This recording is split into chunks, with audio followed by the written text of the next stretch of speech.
सभी साथियों को राम राम नमस्कार। उम्मीद करता हूँ आप सभी बहुत ही बढ़िया होंगे। अगर आप एसएसबी हेड कांस्टेबल मिनिस्ट्रियल 2021 वाली भर्ती में फिजिकल दे रहे हैं तो आप बहुत ही लकी पर्सन है। मैं ऐसा क्यों कह रहा हूं, जस्ट अभी आपको ये पूरा प्रोसेस समझ में आ जाएगा, क्योंकि इससे लो कंपटीशन वाली भर्ती शायद ही आपको देखने के लिए मिले और मोस्ट ऑफ कैंडिडेट को मिलेगी भी नहीं, क्योंकि वो ओवरेज हो चुके होंगे। ये भर्ती दो रिकॉर्ड बना रही है। सबसे पहला रिकॉर्ड बना चुकी है डिले होने का, और दूसरा रिकॉर्ड बनाने वाली है लो मेरिट पे सिलेक्शन का। वो कैसे, जस्ट आपको आगे क्लियर हो जाएगा, तो वीडियो को ध्यान से देख लेना अगर आप इस भर्ती में पार्टिसिपेट कर रहे हैं तो। और वीडियो पसंद आए तो वीडियो को कर देना लाइक और शेयर, और चैनल को कर लेना सब्सक्राइब, ताकि फ्यूचर में आने वाली हर एक अपडेट का नोटिफिकेशन आपको सबसे पहले मिलता रहे। अब आगे बढ़ते हैं और पूरी जानकारी आप सभी को देते हैं। तो यहाँ पे देखो, सबसे पहली जो कहानी स्टार्ट होती है वो होती है इस भर्ती के डिले होने से। अगर आप देखेंगे तो 2021 की आपकी भर्ती है, और 2021 की भर्ती के बाद 2026 में जाके इसका जो प्रोसीजर है वो स्टार्ट हुआ है। यानी कि अगर आप देखें तो पूरे पूरे यहाँ पे 5 साल आपके जा चुके हैं। इसमें मोस्ट ऑफ कैंडिडेट ऐसे हैं जो कि या तो अब एक्टिव नहीं रहे फिजिकल वगैरह की तैयारी के लिए, या कुछ ऐसे बच्चे हैं जिनका ऑलरेडी कहीं ना कहीं सिलेक्शन हो चुका है। ऐसे इसमें बहुत ही रेयर बच्चे हैं जिनका स्टार्टिंग में ही इनिशियल स्टेज में जिन्होंने इस भर्ती के लिए फॉर्म अप्लाई किया हो। जैसे कि मान के चलो किसी की 18-19 साल जिसकी एज रही होगी, वो इस टाइम तक आके शायद ही कुछ ही बच्चे ऐसे होंगे जो 10 से 15% होंगे जो अभी भी किसी ना किसी भर्ती की तैयारी कर रहे होंगे। बाकी के जो कैंडिडेट है, मोस्ट ऑफ कैंडिडेट ओवरेज हो चुके हैं। और जब कोई भी कैंडिडेट ओवरेज हो जाता है तो उसका इंटरेस्ट भी कहीं ना कहीं कम हो जाता है कि भाई अब कोई भर्ती है नहीं, क्या ही होगा, बेकार में अपना काम धंधा ढूंढो और आगे कुछ करो, वो ज्यादा बेटर है। और ये वो फौज पुलिस की जो तैयारी वाला चीज होती है वो यहाँ पे बंद हो जाती है, और इसी वजह से इस भर्ती में लो कंपटीशन आपको देखने के लिए मिलेगा। अब आप सबसे पहले यहाँ पे अगर आप देखेंगे तो सबसे पहली जो कहानी स्टार्ट होती है वो अटेंडेंस से स्टार्ट होती है। अगर आप देखेंगे तो बहुत ही कम बच्चे हैं जो कि भर्ती में पार्टिसिपेट कर रहे हैं, और बहुत ज्यादा यहाँ पे एब्सेंट कैंडिडेट देखने के लिए मिल रहे हैं। इसके अलावा जब अगर आप एक बार मुड़ते हैं फिजिकल की तरफ, तो जो बच्चा फिजिकल देके आ चुका है उसे अच्छे तरीके से पता है कि मैक्स टू मैक्स, में डिटेल्स में जाता हूं कि मैक्स टू मैक्स डिटेल्स, तो मात्र 20% कैंडिडेट जो कैंडिडेट प्रेजेंट है उनमें से मैक्सिमम कैंडिडेट पास होने की जो रेशियो में बता रहा हूं, एवरेज बता रहा हूं 20%। इससे ज्यादा बच्चे पास नहीं हो रहे, बल्कि मैं कहूंगा इससे नीचे ही आपको देखने के लिए मिल जाएंगे, कहीं पे 12%, कहीं पे 15%, किसी किसी दिन 10% तक भी कैंडिडेट आ जा रहे हैं। यानी कि अगर मान के चलो 500 कैंडिडेट जा रहे हैं तो अधिकतम क्वालिफाई होने की संख्या है 100, और न्यूनतम ये आ जाती है 50 तक। यानी कि अगर आप देखेंगे 50 से 100 कैंडिडेट ही 500 में से बच्चे क्वालिफाई हो पा रहे हैं। यानी कि जो डिस्क्वालीफाई होने का रेशियो है वो बहुत ही ज्यादा है। और इस हिसाब से अगर आप भर्ती में देखेंगे तो बहुत ही बड़े टारगेट यहाँ पे सेट हो जाएंगे और आगे बहुत ही बड़े रिकॉर्ड बनाएगी। क्योंकि देखो, सबसे पहली चीज समझो कि अगर इसके लिए मैं टोटल फॉर्म की बात करूं कि टोटल फॉर्म इस भर्ती के लिए कितने अप्लाई हुए, तो टोटल फॉर्म की संख्या की अगर मैं बात करूं तो 7,74,865 टोटल फॉर्म इस भर्ती के लिए अप्लाई हुए थे। और अगर मैं बात करूं टोटल वैकेंसी की, तो आपको पता है 115 इस वैकेंसी के लिए नोटिफिकेशन रिलीज हुआ था, जो कि वैकेंसी बढ़ जाएंगी। इसके अलावा अगर 7,74,865 में से देखेंगे तो जो कैंडिडेट फिजिकल में अपियर होंगे वो मैक्सिमम 3.5 लाख ही लगभग कैंडिडेट ऐसे होंगे जो कि फिजिकल में अपियर होंगे मैक्सिमम। अगर आप इसे भाई कहें कि नहीं बहुत ज्यादा आ रहे हैं तो 4 लाख ले जाओ। अगर आप इसे 4 लाख भी लेके जाएंगे तो इसमें से जो पास होने वाले कैंडिडेट की संख्या है, जैसे कि मैंने कहा कि मैक्सिमम संख्या जाती है, मैक्सिमम परसेंटेज जाती है 20%।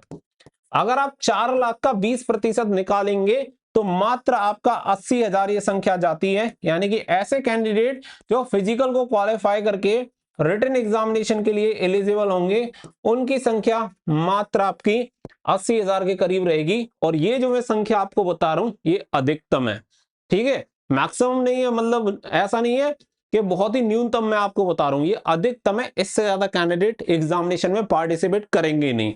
तो एक गवर्नमेंट जॉब में मात्र एक स्टेज के बाद ही अगर मात्र 80,000 बच्चे बचे हैं तो इससे बढ़िया लो कंपटीशन वाली भर्ती नहीं मिलेगी। अब इसमें दूसरी कहानी ये भी है, जैसे कि मैंने स्टार्टिंग में आपको बताया कि मोस्ट ऑफ कैंडिडेट ऐसे हैं जो कि एक्टिव रहे नहीं है और जिन्होंने तैयारी वगैरह करी नहीं है। और इस वाली भर्ती में सबसे बड़ा टर्निंग पॉइंट आता है थर्ड फेज का। और थर्ड फेज क्या है आपको शायद पता होगा, वो है आपका टाइपिंग टेस्ट। और टाइपिंग टेस्ट की वजह से ही मैं आपको एक चीज क्लियर कर रहा हूं, जितने भी बच्चे रिटन एग्जामिनेशन में अपियर होंगे मिनिमम क्वालिफाइंग मार्क्स 35% भी अगर आप ले आए तो आप टाइपिंग टेस्ट के लिए क्वालिफाई हो जाओगे। यानी कि मात्र 35 नंबर अगर रिटन एग्जामिनेशन में आ गए तब भी तुम टाइपिंग टेस्ट दोगे। और अगर तुम टाइपिंग टेस्ट क्वालिफाई कर गए तो इसके बाद 90% संभावना है कि तुम्हारी नौकरी पक्की हो गई। क्योंकि सबसे पहली बात तो बच्चा एक्टिव नहीं है, उसके बाद अटेंडेंस में इतने ज्यादा कैंडिडेट पहुंच नहीं रहे हैं, मतलब बहुत ज्यादा कैंडिडेट वहां पे एब्सेंट है। इसके बाद फिर फिजिकल में लाइन लगा के डिस्क्वालीफाई हो रहे हैं, और फिर रिटन एग्जामिनेशन में ऐसे बहुत सारे कैंडिडेट होंगे जो मिनिमम क्राइटेरिया भी पास नहीं कर पाएंगे। मैं गारंटी से कह रहा हूं कि ये जो संख्या होगी, अगर 80,000 बच्चे भी एग्जामिनेशन में अपियर होते हैं तो ज्यादा से ज्यादा ऐसे कैंडिडेट मैं मानता हूं 40,000 बच्चे ही होंगे जो इस वाले क्राइटेरिया को पूरा कर पाएंगे, जो रिटन एग्जामिनेशन के बाद टाइपिंग टेस्ट के लिए एलिजिबल होंगे। और फिर आप जानते हैं कि 40,000 में से कितने ऐसे बच्चे होंगे जो टाइपिंग क्वालिफाई कर पाएंगे। मैंने खुद देखा है 100 में से एक एक बच्चा क्वालिफाई कर पाता है, पूरे के पूरे बच्चे डिस्क्वालीफाई हो जाते हैं। और इसके हिसाब से अगर आप देखेंगे तो आप खुद नजर मान लो कि आपकी मेरिट कहां पे जाएगी। यानी कि ऑन एवरेज अगर हम ये भी देखें कि 100 में से एक बच्चा पास होता है तो मात्र मुश्किल से ऐसे 400-500 बच्चे होंगे जो टाइपिंग टेस्ट क्वालिफाई कर पाएंगे। फिर उसके बाद मेडिकल एग्जामिनेशन भी होगा, तो अगर मिनिमम क्वालिफाइंग मार्क्स पे अगर बच्चे को बुलाया जाता है फिर आप समझ लो कि कितनी आपकी मेरिट जाएगी। क्योंकि अगर 400-500 बच्चे मेरिट तक पहुंचते हैं उसमें से कितनी ही आपकी मेरिट इंक्रीज होगी। तो ये जो मौका है वो बहुत ही जबरदस्त मौका है आप सभी के लिए। इस अपॉर्चुनिटी को किसी भी हाल में मिस मत करो। अगर इस वीडियो का आप कंक्लूजन निकालोगे, सबसे मुख्य जो प्रमुख चीज है वो है टाइपिंग। अगर तुम्हारा फिजिकल क्लियर हो गया है, कोई कहेगा रिटन एग्जामिनेशन की तैयारी करो, इसकी करो उसकी करो, करो बिल्कुल जरूरी है रिटन एग्जामिनेशन की तैयारी, लेकिन बिना इसके तुम्हें नौकरी जिंदगी में नहीं मिल सकती। अगर तुम ये सोच रहे हो कि रिटन एग्जामिनेशन क्वालिफाई करके टाइपिंग टेस्ट की तैयारी करोगे तो अभी मैं तुम्हें लिख के दे सकता हूं तुम्हारी नौकरी नहीं लगेगी।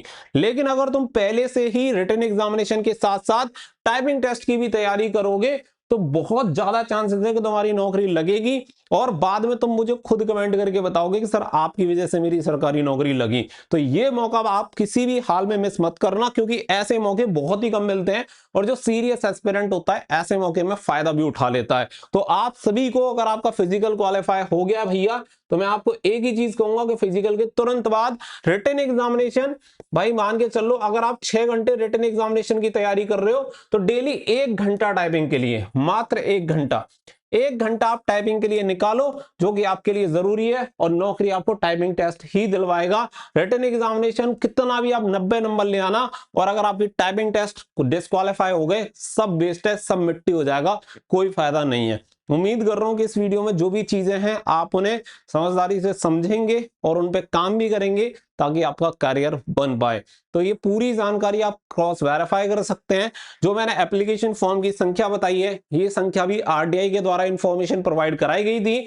आप जानते हैं कि कितने कैंडिडेट एब्सेंट हो रहे हैं वो भी आपके सामने है, कितने कैंडिडेट फेल हो रहे हैं, कितने पास हो रहे हैं वो संख्या भी आपके सामने है, और आप ये भी जानते हैं कि कितने बच्चे पढ़ने वाले हैं, कितना रिटन एग्जामिनेशन निकाल सकते हैं, और कितनों की टाइपिंग स्ट्रांग है ये अच्छी तरीके से आप सभी को पता है। क्योंकि अगर ये सभी बच्चे बहुत अच्छे तरीके से पढ़ने वाले होते तो मेजरली बच्चों की नौकरी लग चुकी होती, और जो पढ़ने में अच्छे थे वो ऑलरेडी कहीं ना कहीं जॉब कर रहे हैं, उनकी जॉब पहले से लग चुकी है। तो भैया अगर तुम्हारी पढ़ाई वीक है, कमजोर हो, तब भी तुम्हारे लिए मौका है, तो इस मौके को मत छोड़ो। तो सारी चीजों को समझ गए होंगे, अच्छे तरीके से तैयारी करो टाइपिंग के लिए, रिटन एग्जामिनेशन के लिए, जितना होगा आप सभी को बताते चलेंगे और समझाते भी चलेंगे।